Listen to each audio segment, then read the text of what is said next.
discussing about exogenic forces. Okay. Actually, in the last class, we discussed about the work of sea waves and the work of river. Okay. Because of these sea waves and rivers, which kind of land structures were formed. All these things we discussed in the previous class.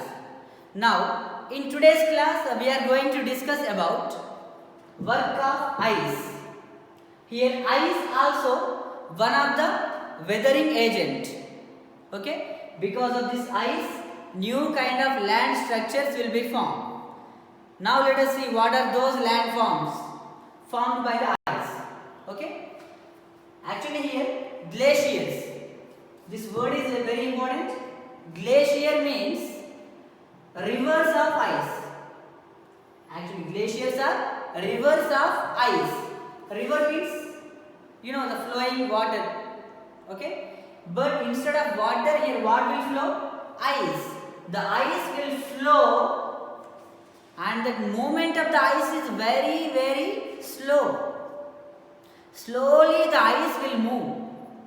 That kind of river of ice is called as glacier.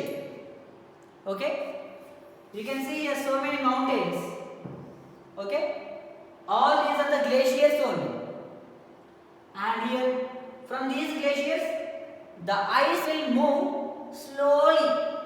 We can't observe the movement of the ice with our eyes. Okay, this kind of rivers of ice are called as glaciers. See here, a valley-like structure. A valley-like structure will be formed by the flow of glacier. Okay, here glaciers make U-shaped valleys. See here, this is a U-shaped valley, and this will be formed by the glacier. Okay, and whenever the ice melts, then it forms like beautiful lakes. Okay, you can see here one beautiful lake. This lake was formed by the melting of ice. Okay, if the ice melts, then what happens? It converts into liquid. Na? Liquid means water. Here also the ice melted and converted into water, and here one low structure, a U-shaped valley is present. So that's why lakes will form. Okay, ice melts and forms beautiful lakes. See here how these U-shaped valleys will form. You can get from these figures. First of all, these are the mountains. Okay, Himalaya mountains, for example, Himalaya mountains. And from these Himalaya mountains, some rivers will flow. Okay, here river is flowing, here one river is flowing, from this side one river is flowing. Okay, and at the beginning of winter season, what happens? The water freezes and converts into ice. Okay, here also the water is freezing and converting into ice. And in deep winter season, what happens? The total water converts into ice. You can see here, total ice. Okay, and you can see tributary glaciers. All these are small streams. Small streams are called as tributaries, and glacier is formed. Glacier is formed here, here, and here also. Okay, river of ice. This is total river actually. Before the deep winter, this is a river, and this river is freezed and converted into ice. So this river of ice is called as glacier. So here main valley glacier. See here, this is a U-shaped glacier. Okay, and this U-shaped valley you can see here. Okay, all these are the different types of landforms formed by the work of ice.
Work of wind. Okay, the wind also one of the exogenic force which causes erosion and which causes weathering. Okay, that's why wind is one of the exogenic force, and this wind also changes the landforms. Now let us see what are those different types of landforms formed by this wind. See here, you can find some rocks. See here, in which shape it is present? Exactly in the shape of mushroom. Okay, do you know the mushroom? Same like the mushroom, here one rock is present. Okay, in this mushroom type of rock, the bottom portion is thin. Okay, and the top portion is wider. The top portion is wider and the bottom portion is very thin. This kind of structure is called as a mushroom, and this is a rock. That's why this rock is called as mushroom rock. Okay, this kind of mushroom rocks will be formed by the work of wind. Okay, here winds erode the lower part of the rock. This is the lower part of the rock, and this will be eroded by the fast blowing winds and more than upper part. Hence mushroom shaped rocks will form. Once you observe here, this is a wind direction. Okay, how the wind is blowing, and you can see the change in the shape. Initially the rock is like this, and here the wind is blowing from the bottom portion. Some part of the rock eroded, and after some years some more portion of the rock eroded. So finally a mushroom shaped rock is formed. Okay, in this way the wind changes the structure of the land and structure of the rock. Next, one see this figure. So are you getting any idea after seeing this figure? So these are the sand dunes, okay, which are present in the deserts. One see here, when the wind blows, it lifts and transports sand from one place to another place.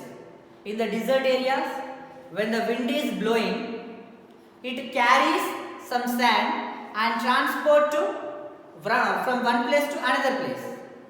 Okay, and when it stops blowing, the sand falls down and gets deposited like a hill shape. Okay, first of all the wind will carry the sand when it is blowing. Okay, when the wind is blowing, it carries some sand with it, and the wind transports the sand from one place to another place.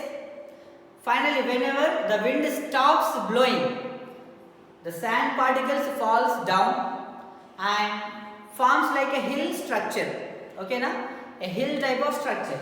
You can see here. In this way, the sand will be deposited. Okay. So these are called as sand dunes. The sand which is deposited in the form of a hill shape is called as sand dune. Okay. These sand dunes and mushroom rocks, all these will be present in deserts. Okay.